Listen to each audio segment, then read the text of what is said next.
You'll find that most people don't have evidence. What they've heard is a slogan, and they like the slogan.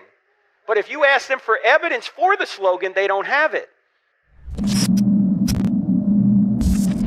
How can we direct and apply our conversations in apologetics when ministering to heart issues of people we're talking to without getting complacent in the intellectual aspects of the conversation? Yeah, that's a great question. I think one of the questions you want to ask people that you're talking to when you've earned the right to do so, I think the first thing you want to do is get to know the person if you have time. Ask them their story. You know, why are they, what do they believe now? Why do they believe it now? That kind of thing. But then ask them the question I mentioned before. If Christianity were true, would you become a Christian? Or to say, if Jesus really predicted and accomplished his own resurrection from the dead to prove he was God, would you follow him? And see what they say. Because I don't know about you, but when you're having conversations with people and they keep moving the goalposts on you, you know how that goes? You're having a conversation with somebody and they bring up an objection and you begin to answer it, and it's like they don't even acknowledge that you've answered the objection. They're on to the next thing, like, well, what about this? And then what about this? It doesn't really appear like they're interested. So one point of clarity that you can bring to a conversation is ask that question so the person is forced to answer it, and they may learn something about their motivation at that point. You know, yeah, if it was true, I wouldn't even want it to be true. I wouldn't believe it. If that's the case, if you run into somebody that's hesitant to answer the question or says no, I think there are 5 things you can do. Well, it's more than 5. There's 5 I just thought of, okay? Number 1, you can pray. You should always pray. Number 2, you can love them, which doesn't mean you approve of everything they do, as we just mentioned. Number 3, you can plant seeds every now and then. Not too much, because you'll annoy them, but you can plant seeds that show them that their worldview has an issue, is false, and Christianity is true. Number 4, you can ask a lot of questions. You know, well, why do you think that's true? What evidence do you have for that? And Greg Koukl's book, Tactics, is a really good book on that. And our app, the Cross-Examined app, 2 words in the App Store, Cross-Examined, has a little section on questions you can ask people when you're having an interaction. Let me just give you an example of this. Like, suppose someone were to say, you're talking to them and they say, well, I can't believe the Bible but it's because it's been changed throughout the centuries. You don't need to go into a dissertation as to why it hasn't been changed throughout the centuries. They need to give you evidence that their position is true. In other words, when somebody says something, it's not your job to refute what they say, it's their job to support what they say. So you might want to say to them, well, what do you mean it's been changed throughout the centuries? Let's see what they say, right? They may think it got to us like a telephone game, you know. You tell one person something, it goes around the room, it's all garbled by the time it gets to the end of the room. They think that's how we got the Bible, right?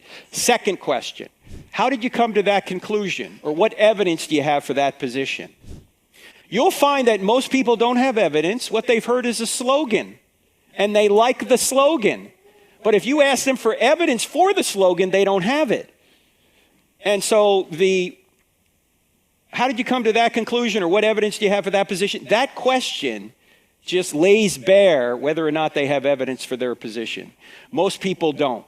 In fact, if you wanted to customize that question, what do you mean by, after you say what do you mean by that, how do you come to that conclusion, what evidence do you have for that position, you might, for that particular topic, you might say, how did you come to that conclusion? Have you investigated the manuscript evidence for yourself?